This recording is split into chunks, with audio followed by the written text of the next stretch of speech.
দেখতে দেখতে দেখো পুজো চলে আসলো, আর আমাদের শপিং কিন্তু এখনও কমপ্লিট হলো না। কমপ্লিট হবে যেন কবে, যেদিন ঘুরতে যাব তার আগের দিন।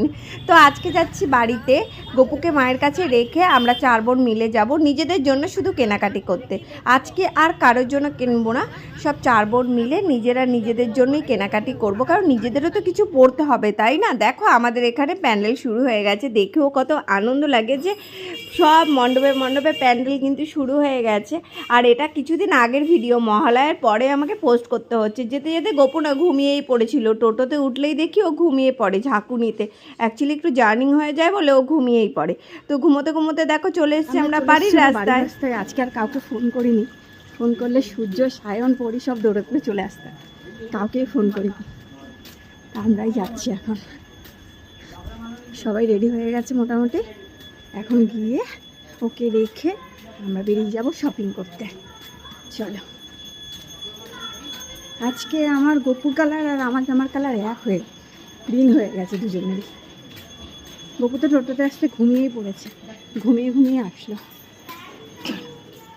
সবাই রেডি সেডি হয়ে বেরিয়ে পড়েছি। আর দেখো দিদিরা আগের দিন বিকেলেই চলে এসেছিলো, আর আমি আজকে সকালে আসলাম। আজকে যাচ্ছি আমরা চন্দননগরে, কাঁচরাপাড়া, ব্যারাকপুর সব মোটামুটি ঘোরা কমপ্লিট হয়ে গেছে। এখন যাচ্ছি একদম ডাইরেক্ট ওপার। এখানে আর কোনো জামা কাপড় কিনবো না, আমরা ওপার থেকেই বেশিরভাগ নিজেদের জন্য কেনাকাটি করি। আমাদের একটা ফিক্সড দোকান আছে, ওখান থেকেই কেনাকাটি করি, খুব ভালো কালেকশন হয়।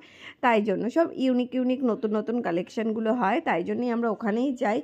আর কি বলো তো, এত মার্কেট ঘোরা হচ্ছে এই বছর, আর পুজোটারও খুব তাড়াতাড়ি চলে এসেছে। আর কি ভাবছো, আমরা 4 বোন মিলে যাচ্ছি, ঝগড়া হবে না? দেখবে যেতে এই দেখো সব আমাদের মণ্ডপে কাজ শুরু হয়ে গেছে এখানকার। আর ওই যে নাগিনী যুগিনী আসছে, আমাদের 2 নাগিনী যুগিনী।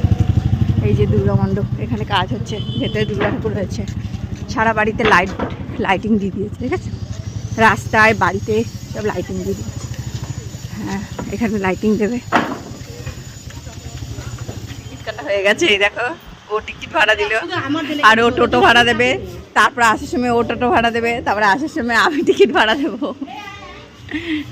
আমার দিদি আবার বলছে খেয়াঘাটের আপ ডাউন টিকিট কাটতে। লঞ্চ চলে এসেছে, প্রচণ্ড পরিমাণে গরম। আর ও দেখো কী করছে, ওর অন্যায় মুখ মোছামুছি করছে। রুমাল নিয়ে আসেনি, একটা কেউ রুমাল নিয়ে আসেনি। হেভি গরম, হেভি। লঞ্চ চলে এসছে, এখন লোক নামাচ্ছে। রিটার্ন হয়ে যাবে। আমরা খেয়াঘাটেতে চলে এসেছি। লঞ্চ এখনও 15 মিনিট পর ছাড়বে, মানে 1টার সময় লঞ্চ ছাড়বে, ঠিক আছে? কিন্তু এখানে একটু